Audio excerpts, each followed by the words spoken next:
带你追查事件真相，掌握证据变化。观众朋友你好，欢迎持续加入新闻大白话，我是主持人谭一文。节目一开始来介绍今天的特别来宾，首先是前驻纽大使谢文吉。主持人好，各位朋友大家好。还有国际政治专家赖岳谦老师。主持人好，观众朋友大家好。好，稍后徐宏庭议员也会来到我们节目现场。好，我们一开始还是要来看到就是第一岛链的问题哦，因为现在看起来有一点点变化。好，包含的是中国军舰擦身过澎湖的渔船花语溪，好，海峡中线直击到中国军舰。好，这是澎湖渔船哦，在花语溪台海中线附近，其实突然就遇到了中国军舰快速的擦身而过。好，整个过程就被渔民直击，但是没有刻意的刁难我国的渔船。那其实中国的船舰不只是在台海部分，然后在南海这边也有一些状况。那菲律宾的军方就说，过去一周啊，在菲律宾所称的西菲律宾海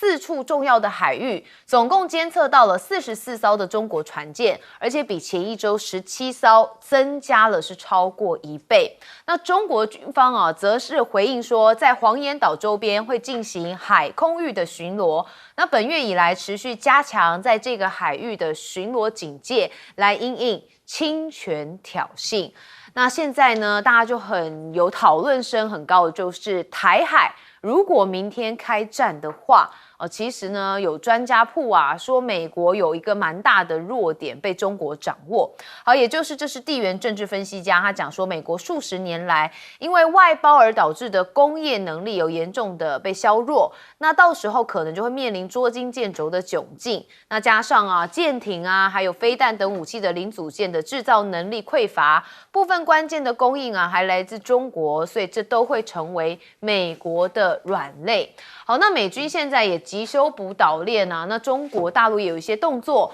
我们看到这是美国的太平洋陆军司令，他就说啊，每年演习哦都刻意的挑2个时段，也就是美军的战斗行动也是为了阻挡中国武力犯台。他特别讲到美军已经在了南韩、日本、菲律宾跟澳洲准备弹药、补给跟战车等事前配置的物资。他说，在紧急情况之下，美军啊，只要能够快速的部署兵力，就能搭配事先配置的物资投入作战。他说，每一年大概会办53场，而且主要集中在5到6月或是9到10月的2个时段。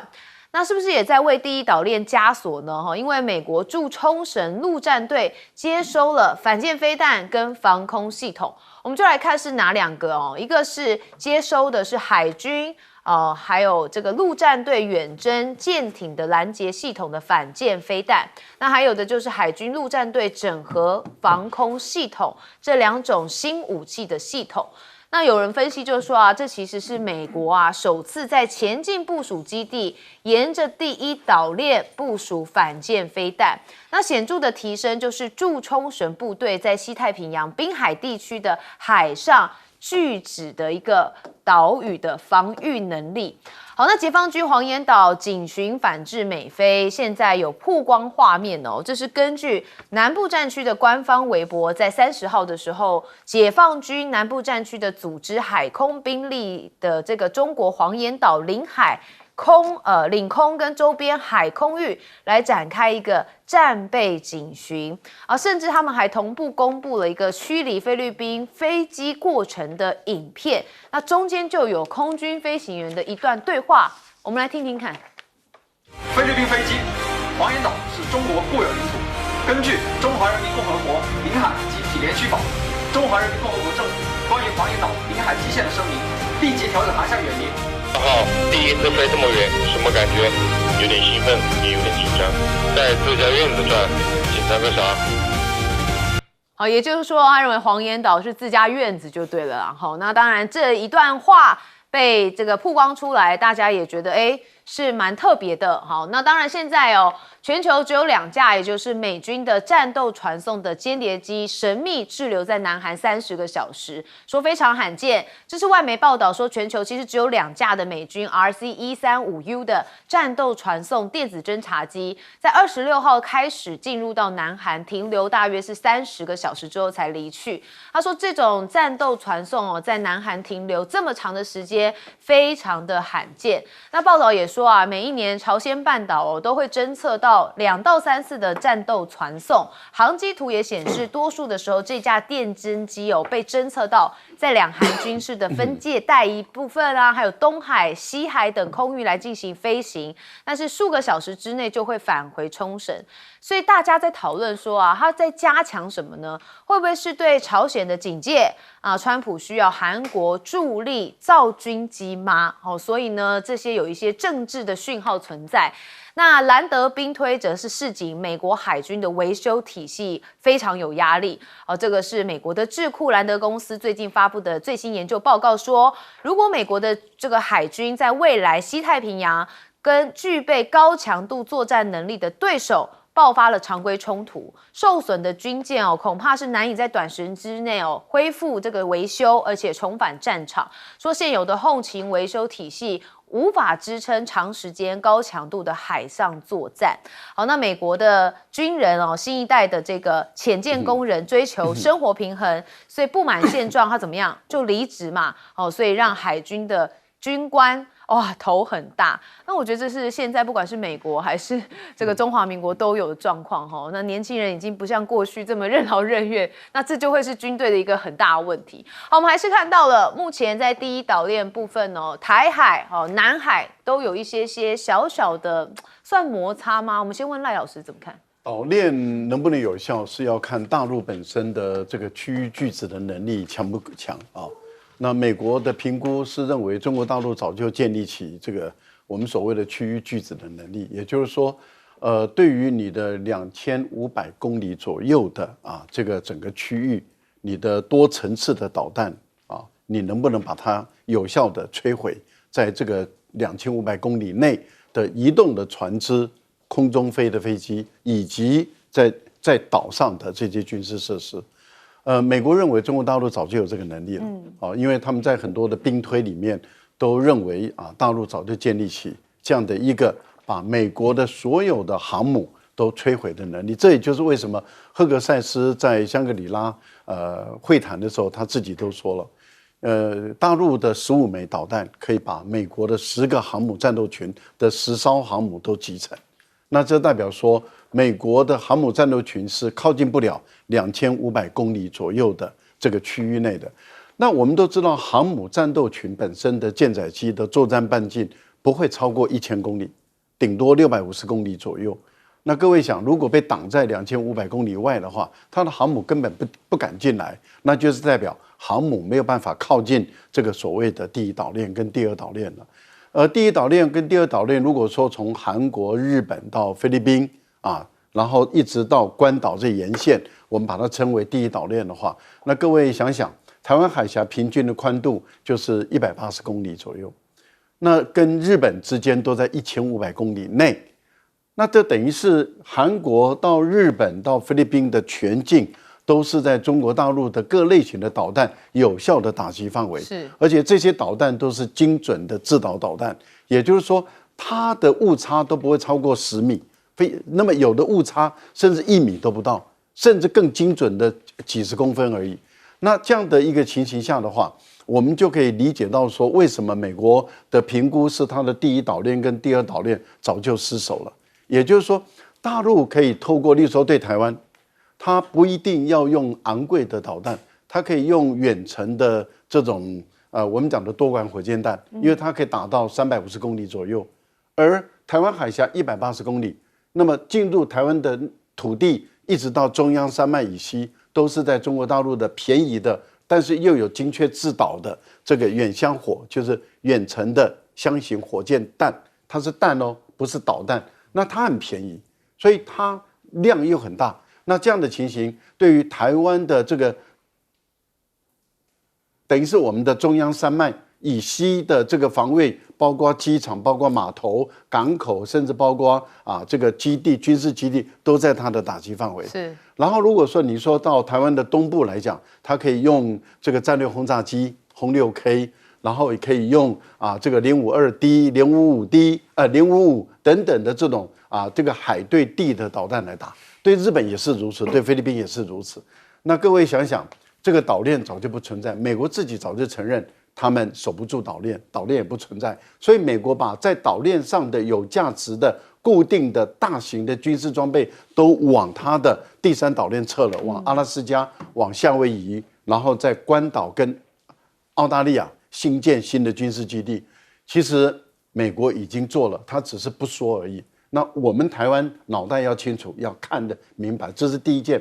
第二个呢，就是这个陆战队司令，这个陆军司令说的，坦白说是旧的东西，但是美国人是没有用的。为什么？美国当时在欧洲就是搞战道作战，也就是说演习完了以后就把武器装备放在波兰、放在罗马尼亚、放在这些地方，然后他的逻辑是说，一旦需要空投部队过去，上战车就能够拉出去打。可是问题他敢不敢打？不敢啊，因为俄乌战争的时候，美国一个兵都不敢派。伊朗战争的时候，美国一个地面部队兵都不敢派，连伊朗那现在你说在亚洲，你说你摆这个姿态，说要来震慑中国大陆，大家都觉得你不要开玩笑了，你也太逗了，你这个上将太逗了。所以上将讲的话被大家觉得很逗哦，这也有一些玄机哦。好，介大使怎么看？当然我看我们的国内的这个媒体报道说，中国军舰擦身过，澎湖渔船花语西海岸中线直击中国军舰啊。其实这个现在应该算是一个常态的现象啊。其实应该是随时随地都在发生的，因为两岸的这个，尤其这个在水域上、空域上，那个军方的这个动作其实大陆方面，尤其是在这个几年前的裴洛西到台湾访问以后已经在做法上已经有很大的变化。因为裴洛西到台湾来以后，大陆就推动一个新的政策就是对台海周边进行常态警巡。所以第一个是常态化，第二个警巡就是说警戒航行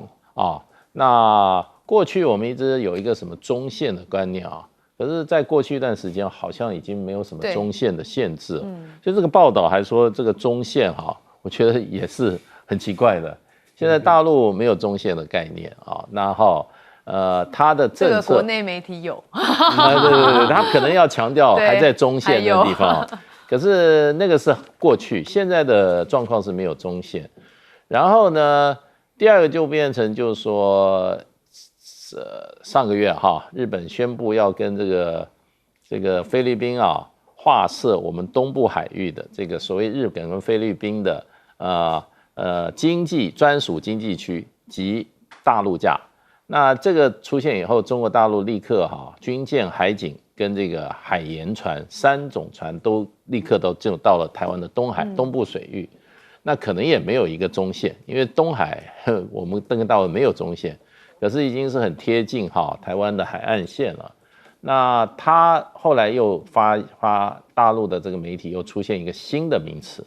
叫近海治理。已经是近海治理了。然后我们现在的这个不管是我们的海巡署或者我们的海军跟中国大陆的这个相关舰艇在海上相遇的时候，我们这边喊话完，中国大陆就说没有什么，他说台湾是属于中华人民共和国的一部分，没有什么基本上他在行使主权管辖权。那主权管辖权就是已经在实践对台湾的主权，也就是他透过海军、海警以及这个海盐，比如说最近有一个我们常听到向阳红号，已经在我们东海岸在做水文、水底还有这个海床的这个科技资讯的这些收集。所以现在的现况就变成就是说，台湾四周的水域基本上大陆的海军、海警、海盐3类的船只，它是基本上就是在常态的，在过去是什么警巡，现在已经在治理阶段了。所以我觉得现状有一点被改变了。好，洪庭议员怎么看？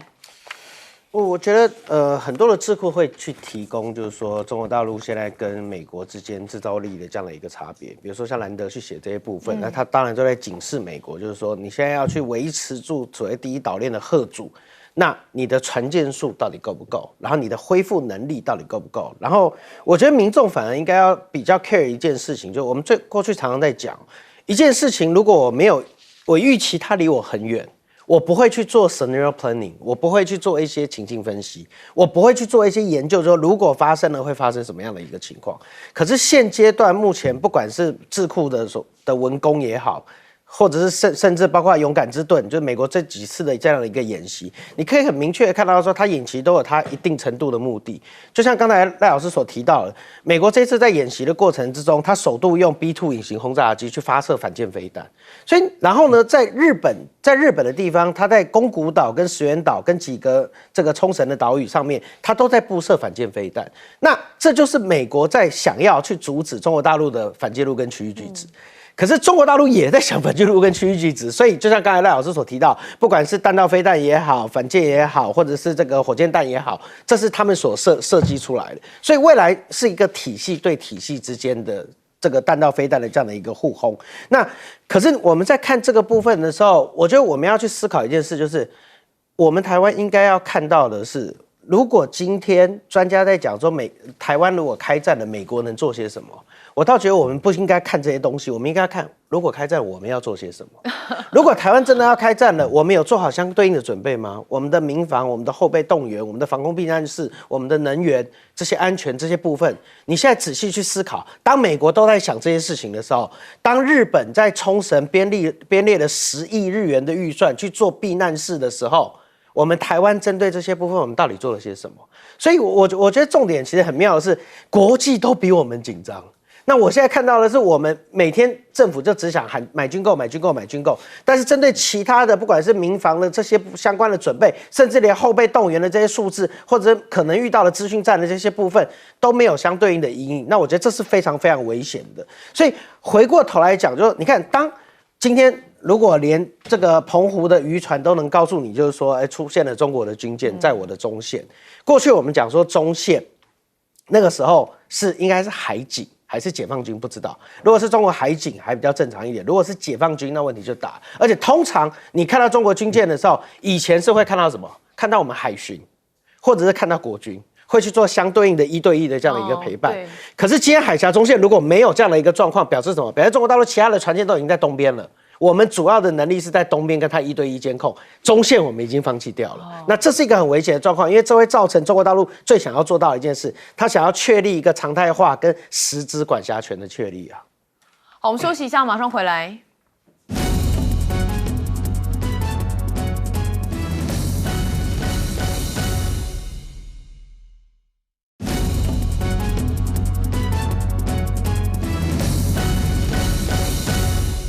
好，观众朋友，我们知道现在天气很热哦。那当然，在欧洲啊，真的是东北调，而且还有长者因此离世哦，也就是热浪来袭。好，我们看到啊，热浪的这个地狱热浪啊，真的是让大家很傻眼。那更傻眼的是法国的生态部长哦，因为他坐冷气办公室，结果呢到处说反对装冷气。好，那他是怎么讲？他说啊，你们以为装上冷气就能阻止森林大火吗？你们以为冷气能解决什么？好，什么都解决不了。好，他有一些说法，我们带大家来还原一下。Je vais vous dire les choses comme je pense, je suis horrifiée par tout ce que j'entends. Je suis horrifiée par les gens qui me disent « Ah, mais il n'y a qu'à mettre la clim partout. » Très bien, on va mettre la clim partout. Vous croyez que ça va éviter un feu de forêt? Vous croyez que ça va éviter quoi? Rien. Rien. Ça, ce n'est pas de l'adaptation. 哦，他这样讲完之后，网络上啊可是骂翻他了哈，因为啊说自己坐办公室来吹冷气哦，却不知道民众处于水深火热。好，这就会让大家觉得啊，这感觉非常的差，尤其有相对剥夺感。那甚至欧洲网友说啊，这段关于欧洲热浪的短影片让他很震惊哦，说啊气温真的热到这种程度吗？然后法国部长居然还说我们不能专装空调。哦，这人是在干嘛？他在煎可丽饼啊，因为热到不行，所以他就直接把这个叫锅子嘛，拿出去晒一晒之后，直接开煎，居然还煎得成，所以这代表多热好，他们说法国现在大概有40多度左右，这个比台湾我们现在这个亚热带的地方还要夸张啊！好，那给大家看完之后，你就知道现在欧洲的情况真的很猛烈哦，那个是人很难生活下去的状态。好，那欧洲热浪背后双标的现实，也就是精英享受冷气，受罪的是老百姓。德国的环境部曾经警告大众别用空调，环境部的总部却是配备恒温控制系统。好，所以欧盟委员会的总部26号紧急关闭了低楼层的空调，但是却设法要让高阶的官员所处的高楼层的空调持续运转。那美国的新闻工作者啊就说，欧洲自诩进步哦，但是如此的自我鞭笞，压缩的是市井小民的利益，那精英的阶级享受好处，却不必付出任何的代价。所以看到吗？满满的都是哦，高官很舒服做冷气哦，结果百姓热得要死，还有人哦是在直接开煎了可丽饼。好，那欧洲现在抢空调啊，整个失去理智，因为实在太热了。尤其中国的冷气机啊，现在说炒到是超过了2万港元，说菜鸟欧洲是出口量增加了18倍。因为热浪席卷欧洲多地，出现了移动冷气机的抢购潮。那中国的冷气机从900欧元炒到2679欧元，一轮查了一下，大概是9万元左右啦。那所以呢，大家就想说，哇，现在一台冷气要9万元，这真的是空金呢。好，物流企业菜鸟就说啊，今年6月他们在欧洲仓库的移动空调出库单暴增了将近18倍，其中英国、法国、波兰都是领涨，连这个冷气机的挡风板等配件的出库单量也增加了12倍。那法国酷暑难耐现在有一家商店还没开门就大排长龙，因为大家都要抢一台冷气或是风扇来纷纷抢购。那除了冷气之外其实还有一些降温神器啦，包含是中国这边有一些卖爆了。您可以看到啊，在速卖的通平台上面行动空调的品项已经在欧洲多国全面的卖完。包括美的、新科等多个中国品牌。那其中英国的消费者购买量居首，法国跟德国则是紧追在后。那现在说冷气好像比宝可梦还稀有用宝可梦来做譬喻也是蛮可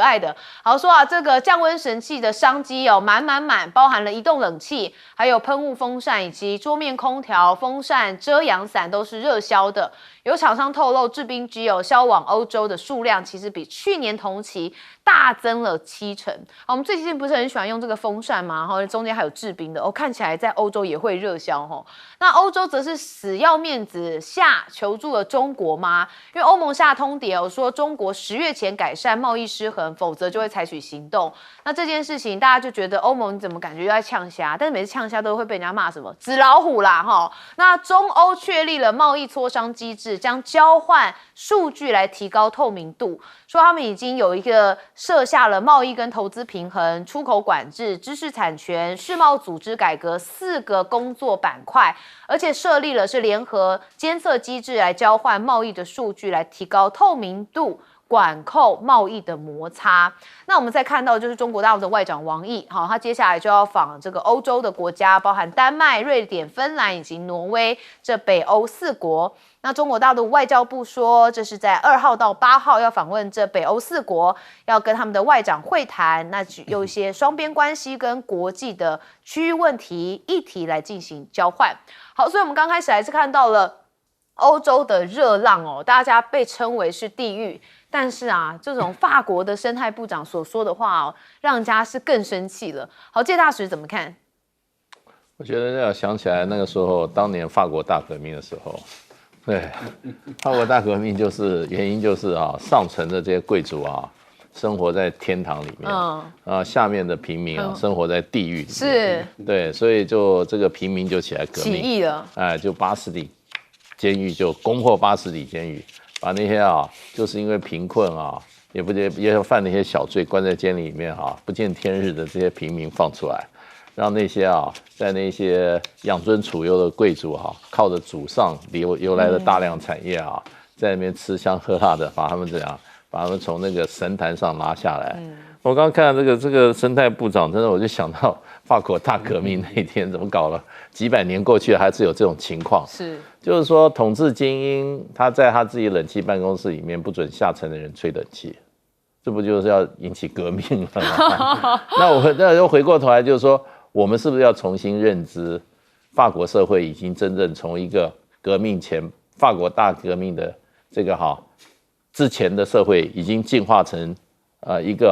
一个平等，没有精英傲慢，精英在上面傲慢，然后那些平民在下面受苦的那种状况呢，看起来显然还没有啊。所以我觉得宣传跟现实有时候都不一样，尤其盲目要去崇拜这些西方认为他们什么自由平等博爱，哇不得了啊，他们是体现这种精神的。那我想这一位这个法国的生态部长就跟我们上了一课，对，什么叫现代的法国？那这就是最好的写照。不过我觉得就变成就是说，他们现在有很多规定到最后，其实老百姓是不能获利，反而怎么样受害？因为他会强调，哎呀，一个很高大上的一个理念，所以大家都要牺牲，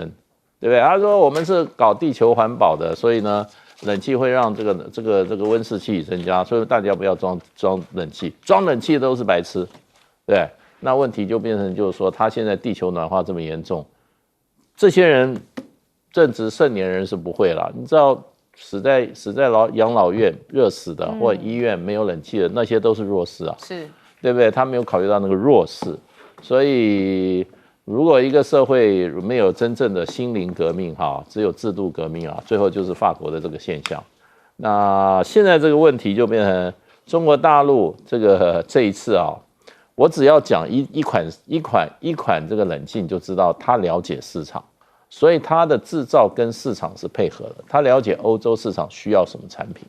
欧洲的自己的制造商不会制造这种产品，就中国大陆帮他制造这种产品。这就是这一台这个所谓的移动式分离冷气。这个在欧洲现行法令之下，还有现行的状况之下，这台冷气为什么这么畅销？因为 DIY 买回去就可以装。也符合法令，然后呢，你也不要找人帮你装，自己就可以装。所以你上午还在那边热的流汗你晚上就有冷气可以吹了。对，但问题是现在应该是不够，因为供应的很少嘛，需求量很大所以价格就叭往上升。好，赖教授怎么看？对，价格确实往上升到我的小孩也买不起了。因为我2个小孩在巴黎工作，一个在读书，一个在工作。他们有说他们也有去看冷气，但太贵了那他们买不下手。而且符合规格的也不多，对不对？符合规格不多，但现在目前因为第一辆列车已经到了，所以货刚刚有送到，昨天的时候有送到了。那它还好，就是有一带一路因为一带一路大概20天就可以到了。如果他们走船运的话，要35天左右，所以后来他们就改走这个一带一路走陆运。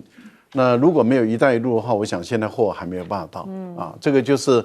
像疫情期间的时候也是证明了一带一路的正确。像现在你看紧急供货的时候，还有电子产品都是透过一带一路来走的我觉得是这样子，因为在法国他们在欧洲他们的这个工人的工钱很贵，贵得不得了，所以你找工人来安装的话，那个费用可能比机子还要贵。所以我觉得大陆的这个美的帮他们设计的这一款自己可以安装的这种分离式的冷气，确实解决了欧洲的法规的问题，也解决了你本身还要再付安装费的这个很昂贵的人工费用的问题。那这个就是什么？贴近市场，了解市场，然后为他们量身定做。现在刚好就证明了这个热浪已经在全球不断的在侵袭的过程中，我想这一次的这个经验也会让欧洲人真的是认识到，他们确实必须要去买冷气了。因为欧洲人过去总认为说我熬过1个礼拜就过去了嘛，因为他们的热的时间很少超过1个礼拜，所以他们觉得没有必要了。现在已经证明了不止1个礼拜了，所以地球暖化到很严重。地球暖化确实应该要降温，可是你欧盟如果不去逼着美国降温的话，你说什么也没用，你做什么也没用，更何况是这一些官员说一套做一套才会让老百姓愤怒，对，火大，对，才会火大，因为他们的办公大楼是采用这个密闭式的，是属于恒温的空调大楼。那当然，他进去以后，他没有影响嘛。可是问题就在于，大部分的住家都没有空调，而且冯德莱恩更恶劣，他在欧盟的总部里面，8楼以上是可以开空调，7楼以下是不能开空调。7楼就是低阶的员工，8楼就是高阶的官员。这个简直是阶级歧视到极点了。最怕热的是谁？是这些官员。是，所以我觉得，哎，这些官呐，可以了吧？洪庭怎么看？其实现在在欧洲当官哦，都还蛮可怜的。就是我能理解为什么法国的生态部长要讲这个部分，因为大家不要忘记一件事，这个巴黎气候协定就是由法国做主导啊，所以他一直在做这样的一个价值倡议。那他现在遇到这个状况，他硬着头皮他也要做，他也要继续讲下去嘛。可是其实欧洲的这些官员最让欧洲的民众诟病的，就是俄乌战争的时候，整个打破，还有川普。整个打破了这些民众对这些官员的想象，也就是说，他看到就是你们这些高官，你们包括总理，你们都在倡议价值，可是当川普2次退出巴黎气候协定的时候，你们有说什么吗？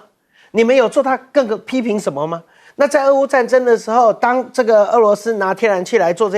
这些相对应的武器化的时候，那他们看到你们这些官员也没做些什么啊，那你们只会倡议价值，但是你们都不谈我们民众生活的实质。那欧洲当然，我觉得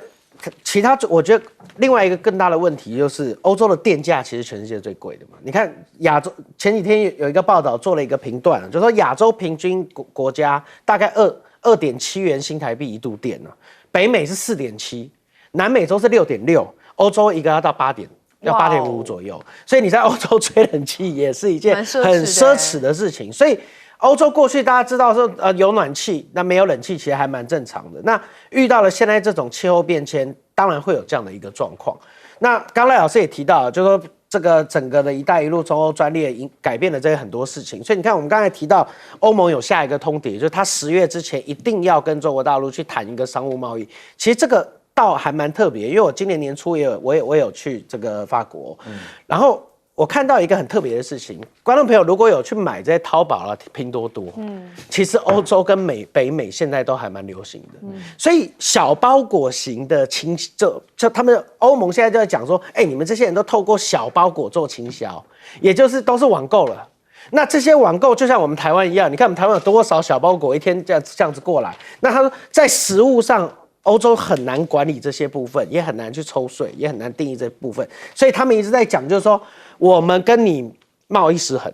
那我宁愿你都做所谓的这个专列，然后好好的来算怎么样来算这些部分，我也不希望你是全部都用小包裹倾销的这样的一个模式来那个，所以欧盟现在针对小包裹的部分，它有可能要跟中国大陆，它不管是定义哪样的一个模式。因为主要的原因还在于，就是这样的一个贸易方式，已经让很多政府收不到税。那对欧盟来讲，他们认为他们受到太多的实质损失了。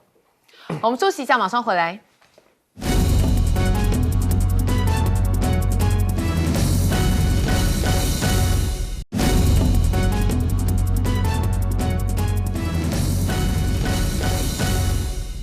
好，之前我们看到啊，美国从印太变成太平洋，好，那这个变成不是新的变成，这只是改回原本的旧称。那我们当时就有讨论说啊，这感觉就是美国跟印度之间有一些小小的摩擦哦。那是呢，现在看起来高市早苗是不甩川普，然后呢跟莫迪开始眉来眼去吗？我有时候觉得啊，国际政治好像在谈恋爱一样哦。好，那我们看到就是高市早苗7月1号访问印度，也就是日印呢将共同开发 AI 军用的无人机。那这是他就任首相之后首次到印度，那他想推动升级版的自由且开放的印度太平洋构想的一个重要外交行程。好，高市早苗预定在2号要跟莫迪来进行会谈，重点会放在安全保障、经济安全跟供应链合作的3大领域。那他要访印度了，那他也是双方会共同有一个共同宣言，因应的就是中国的稀土管制。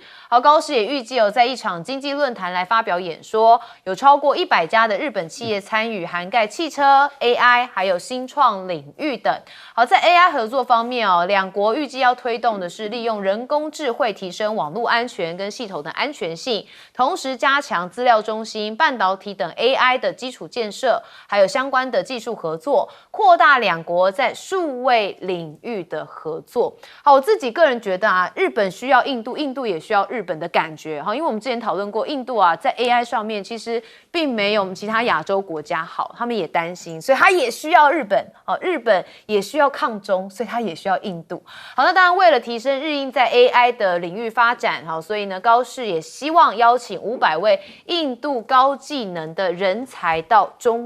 日本去。好，那他到印度来拉莫迪也就是一边防中，一边把供应链往印度推。因为日本对中国不能完全脱钩，但是又不能把关键供应链全部都压在中国，所以呢对美国又要配合安全战略，但也不能失去亚洲的自主布局。因此印度成为了日本下一个阶段最重要的战略支点之一。好，但我们知道印度其实不是一个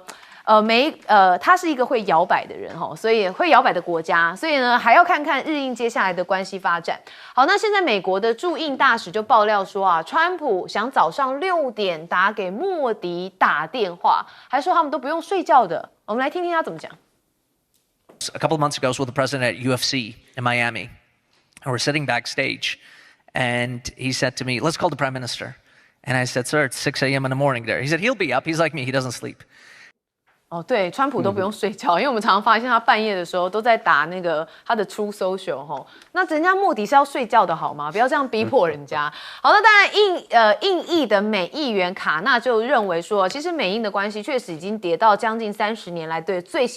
低点。那川普挑起了伊朗战争的策略极具破坏性，对印度的天然气价格也造成了毁灭性的打击。他说，如果不相信，就可以去问印度的外交部长苏杰生说在他最近一次访问中国期间印度的驻华大使告诉他，由于川普的政策一代的信任就已经丧失殆尽。他认为，如果忽视美国政府造成的伤害，就等于无视当前的外交情势的现实。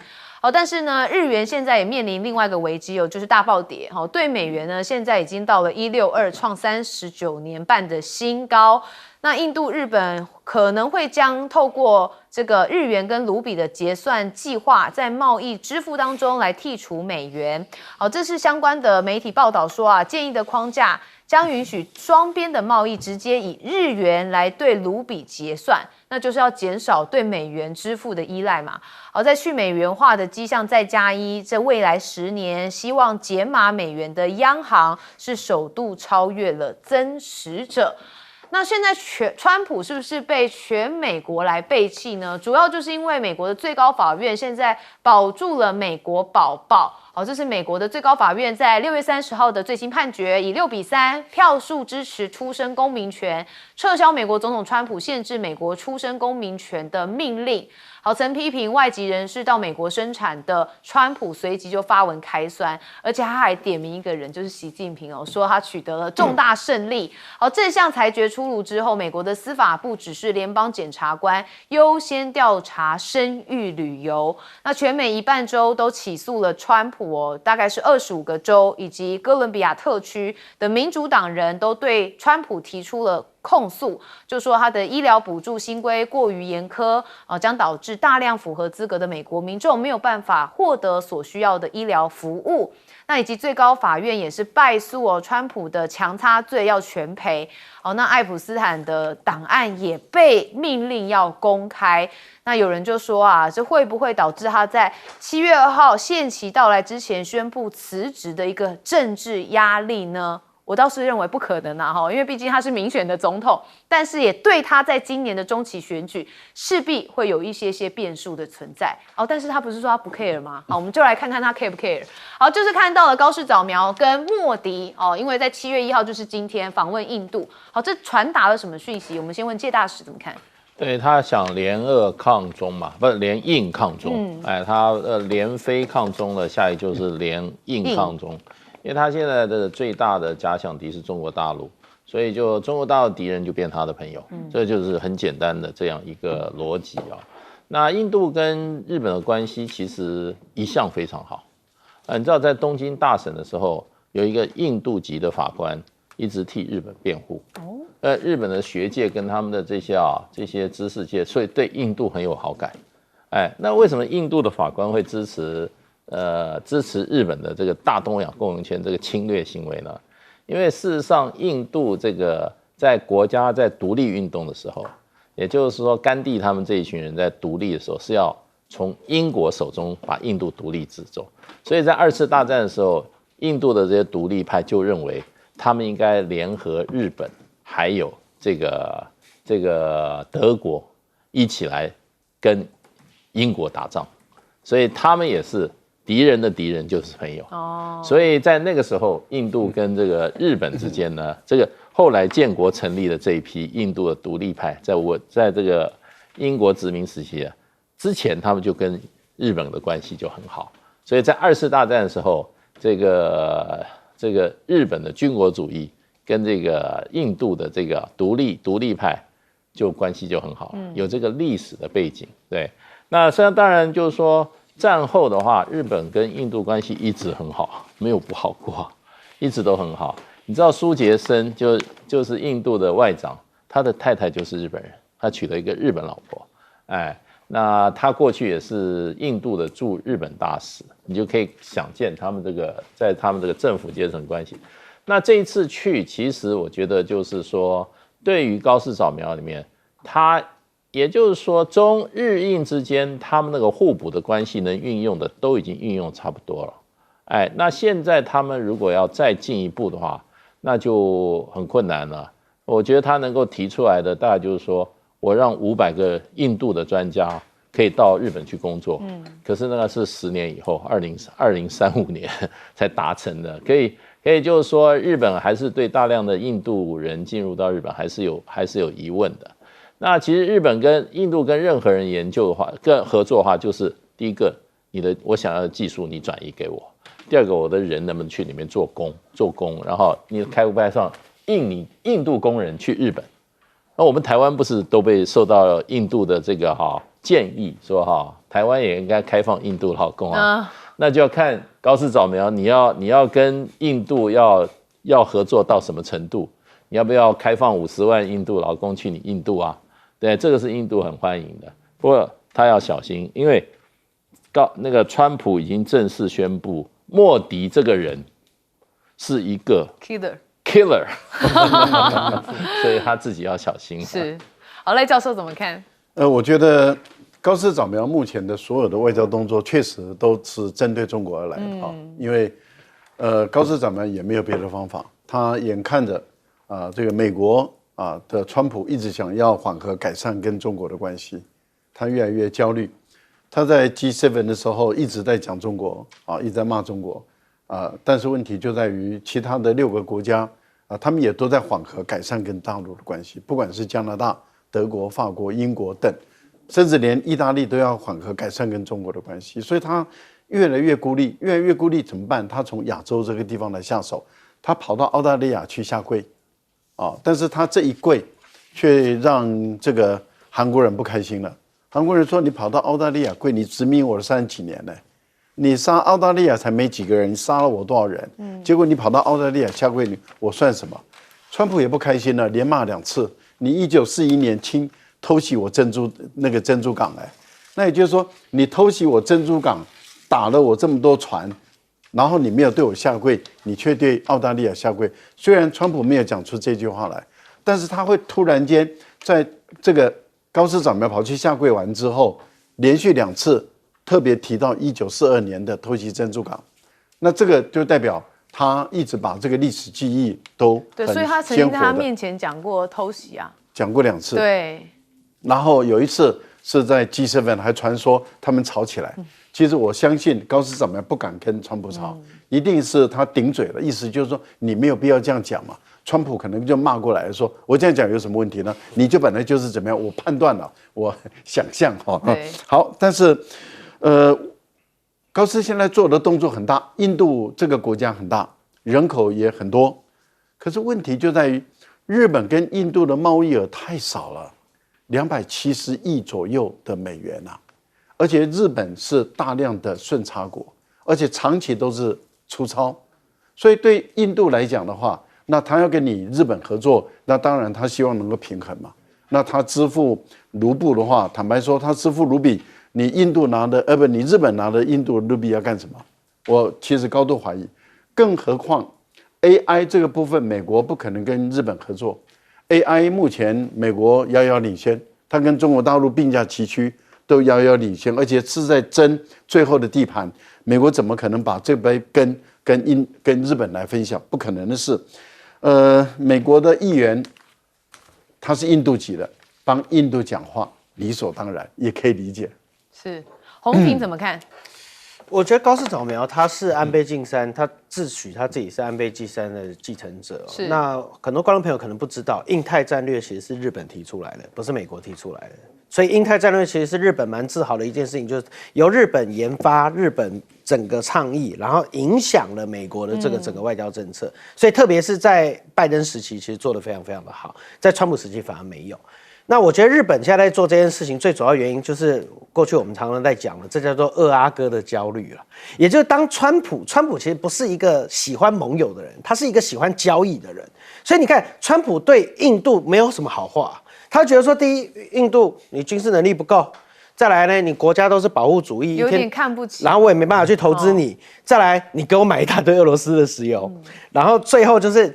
然后印度最近也很不爽美国。因为在整个美伊冲突里面，印度跟日本其实是受伤最重的，就因为你只要是能源的进口国，你就受伤很重。印度是非常非常重，而且一度大家觉得印度的经济非常非常的危险，印度还一度传出来是要卖黄金去撑住它的这个价格。所以你在看这个问题的时候，我会觉得就是说，整个日本，那高市早苗现在在走一个后川普时代的路线，也就是说，我要撑过川普这个任内，但是我要把这个盟友结起来，我是二阿哥，我有必要维持住这个俱乐部跟这个结盟的合作。等到美国换了一个像拜登一样比较倡议整个国际组织跟国际结盟这样的一个总统的时候，我再把大阿哥赢回来。所以我现在在 hold 住这整个团。那现在因为川普他不重视，那没关系，我副会长撑住。那我们等待下一个比较认同这个会的会长回来，那由他来做主。所以你看，日本最近的动作就是印度。然后菲律宾，对，然后韩国，甚至包括他们有这么多的这个恩恩怨怨，针对韩国，他也愿意释放出一些善意。那另外针对印度的部分，他希望说，我有很多的技术能力，我希望转给印度，增加印度针对无人机这一块的制造力，那试图的去看看能不能帮忙印度也发展一下印度的经济。可是这一点其实我个人认为不太容易，因为其实台湾很多人去投资印度。我们有非常多的公司，不管是东元啦、鸿海啦，之前的这些，包括做 iPhone 啦，曾经都还有工厂被砸这些状况。因为印度是一个很特别的国家，它每一个省的法律，它其实像美国一样，美国是每个州的法律，它有联邦的法律，有州的法律。那印度是有国家的法律，跟每一个省有每一个省的法律，它还有一个邦，每一个邦又有邦的法律，所以整个印度的投资环境跟市场，因为法规的关系，其实并不是那么的友善。那我认为日本在这个地方，日本人是很重视法规的，他很重视 ESOP 一步一步的。那他在印度这个地方。其实台湾这么灵活，台湾这么灵活都不一定走得出来的。我觉得日本的这种个性可能很难在这个印度的这个市场能够有很多的这样的一个注意了。